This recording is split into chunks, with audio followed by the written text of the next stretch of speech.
셀카봉? 요즘 누가 쓰나요? 핫한 최신 제품은 가전주부와 함께. 여러분 안녕하세요. 가전주부입니다. 제가 며칠 동안 아이폰 12 그리고 아이폰 12 프로 함께 사용을 해봤습니다. 제가 아이폰의 모공까지 상세 리뷰한 영상 보고 오셨죠? 안 보고 오신 분들은 그 영상부터 보고 오시면 더 좋을 것 같아요. 자, 그럼 여러분은 두 가지 중 하나일 겁니다. 아이폰을 이미 사기로 결심하셨는데 어떤 기능이 있는지 궁금하신 분, 예쁜 건 알겠는데 아직까지 사야 할지 말아야 할지 고민이신 분, 제가 몇 가지 키워드로 아이폰의 새로운 기능들 소개해 드릴게요. 이걸 보고 결정하시면 되겠네요. 이번에 아이폰 12 5가지 키워드로 정리할 수 있을 것 같습니다. 내구성 향상, A14 바이오닉 칩, 새로운 카메라, 5G, 맥세이프 적용. 이 5가지 중에 특히 전 카메라에서 놀라운 변화를 봤습니다. 영상 끝까지 시청해주세요. 자, 첫 번째 키워드, 내구성 향상입니다. 새로운 디자인, 그리고 세라믹 실드라는 새로운 소재, 낙하 테스트에서 4배 더 좋은 성능을 보인다고 발표했는데요.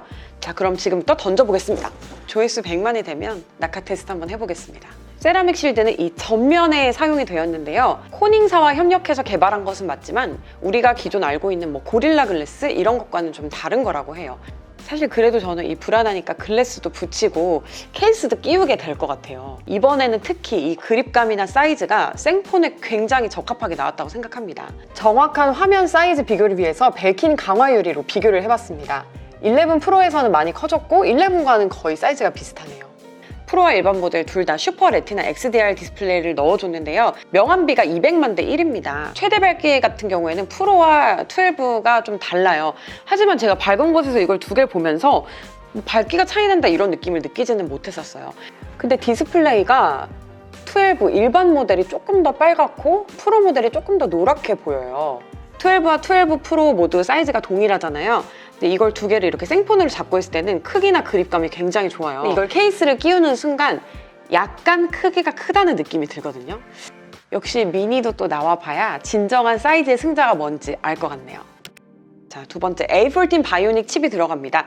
자, 이건 제가 벤치 테스트를 한 걸 먼저 보여드릴게요. 긱벤치 5를 돌려봤는데요. 돌릴 때마다 약간씩 차이가 있는데 아이폰 12, 아이폰 12 프로 거의 비슷하게 나오죠. 아이폰 11 프로에 대해서 향상된 걸 볼 수가 있습니다. A14 바이오닉 칩은 최초로 5나노미터 공정이고요. 굉장히 여러 군데에 영향을 미칩니다. 성능, 카메라, 배터리, 스마트폰을 운영하는 모든 것에 영향을 미칩니다. 자, 다음은 카메라에 대한 얘기입니다. 이거 정말 할 얘기가 많아요. 이건 제가 말로 하는 것보다 영상과 사진을 보여드릴게요. 와이드 화각에서 약간 화각이 좀 달라진 거? 그리고 뭐가 달라졌지? 그냥 똑같은데? 굳이 12를 살 필요 있을까? 라고 생각한 것은 저의 착각이었습니다. 이렇게 스마트폰에서 찍은 사진은 다 소프트웨어가 만져주는 거잖아요. 디퓨전이라고 하는 애플의 기술 아시죠? 이 디퓨전은 장노출의 사진, 스마트 HDR의 사진 이 두 가지를 픽셀 단위로 조합하고 합치고 분석을 해가지고 가장 좋은 사진을 뽑아주는 기술이에요. 조명이 너무 밝거나 좋은 곳 이런 곳에서는 디퓨전이 적용이 안 되죠. 이 디퓨전은 메타데이터에 없어서 이게 적용이 됐는지 안 됐는지를 우리가 사진을 보면서 알 수는 없고요. 이번에 이제 와이드 카메라뿐 아니고 울트라 와이드 그리고 전면 카메라까지 이 디퓨전 기술이 들어갑니다. 울트라 와이드 카메라에서 어떤 변화를 볼 수가 있었냐면요. 이게 초광각이잖아요. 초광각이면은 보통 이렇게 약간 이 끝단이 굉장히 사진이 왜곡되게 마련이에요. 그런데 11 프로로 찍은 것과 12나 12 프로로 찍은 사진 한번 비교해 보세요. 자, 11 프로로 찍은 사진을 보면은 도로가 약간 곡선으로 휘어가 있죠. 하지만 12나 12 프로에서는 요거를 일직선으로 잡아줍니다. 초광각도 더 왜곡 없이 찍을 수 있는 거예요. 왜 제가 입은 이 초록색이나 얼굴 색깔 같은 걸 보시면 12와 11 분명히 카메라에 굉장히 차이가 있는 걸 보실 수가 있습니다. 가장 차이 나는 건 야간이죠. 저 야간 인물 모드 찍을 때 초점 잡는 속도 보고 깜짝 놀랐습니다. 엄청 깜깜하고 어두운 데인데요. 사진이 너무 밝게 나와서 충격받고 있어요. 고스트 현상, 플레어 현상은 아직까지도 남아있는 것 같아요. 특히 프로 모델에는 애플 프로 로우라는 그 로우 파일 형식의 사진 촬영이 가능하다고 했는데 아직까지 그것은 지원되지 않고 맥스까지 나온 이후에 지원할 예정인 것 같아요. 그리고 돌비 비전 촬영은 지금 현재에도 가능한데요. 돌비 비전 HDR 4K 60프레임까지 이 프로 모델에선 촬영이 가능하고요. 일반 모델에서는 60프레임까지는 촬영이 되지 않습니다. 그리고 10비트 영상 촬영이 가능하다고 했는데 7억 개 정도의 색상 정보를 촬영하는 거예요. 많은 정보를 얘가 가지고 있기 때문에 뭐 색보정 같은 거, 그러니까 후보정에 굉장히 유리한 촬영 방식이라고 볼 수 있죠. 아이폰 12에서는 그냥 일반 모델보다 프로 모델의 주문이 더 많다고 하더라고요.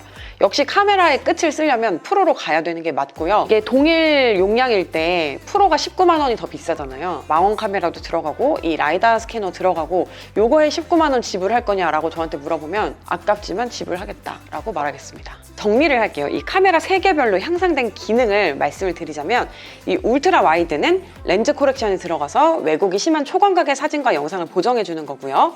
이 와이드 카메라 같은 경우에는 기존에 비해서 노이즈가 확연하게 줄어들었습니다. 그리고 스마트 HDR3가 들어가면서 다이내믹 레인지가 더 좋아졌습니다. 망원 렌즈 같은 경우에는 따로 나이트 모드가 들어가진 않습니다. 인물 사진 나이트 모드에서 메인은 이 와이드 카메라예요. 망원 카메라가 아닙니다.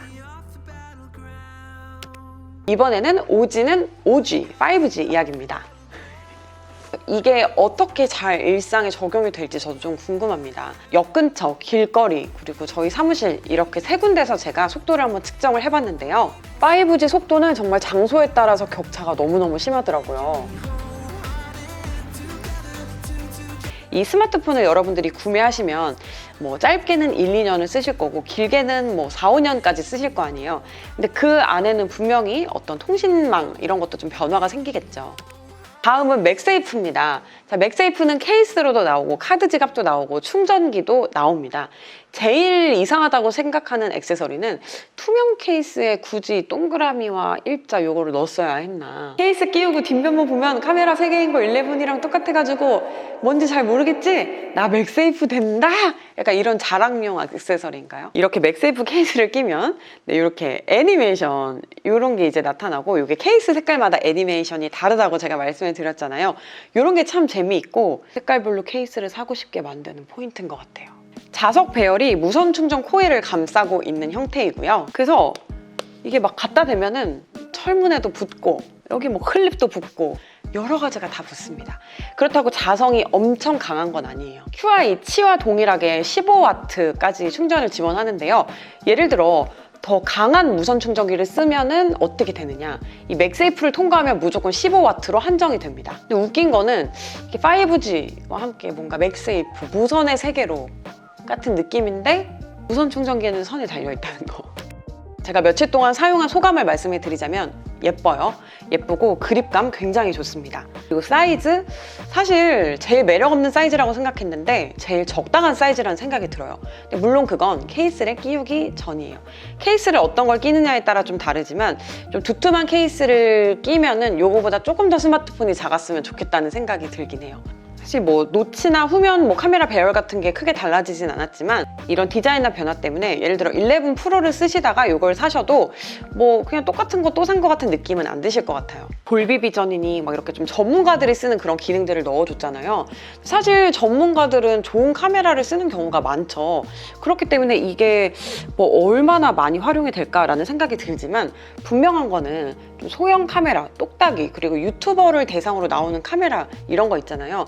그런 시장은 아이폰이 굉장히 많이 잡아먹을 것 같아요. 게다가 맥스는 센서 시프트가 들어가서 손떨방까지 더 좋아졌다고 하죠.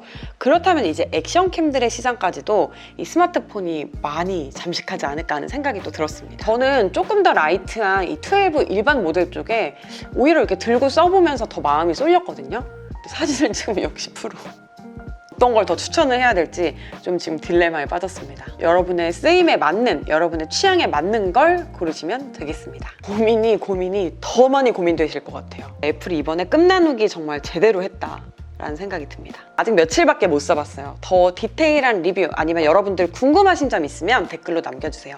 제가 빠르게 또 영상으로 만들어 보도록 하겠습니다. 오늘 영상은 여기까지입니다. 우리 또 다음 영상에서 만나요. 안녕!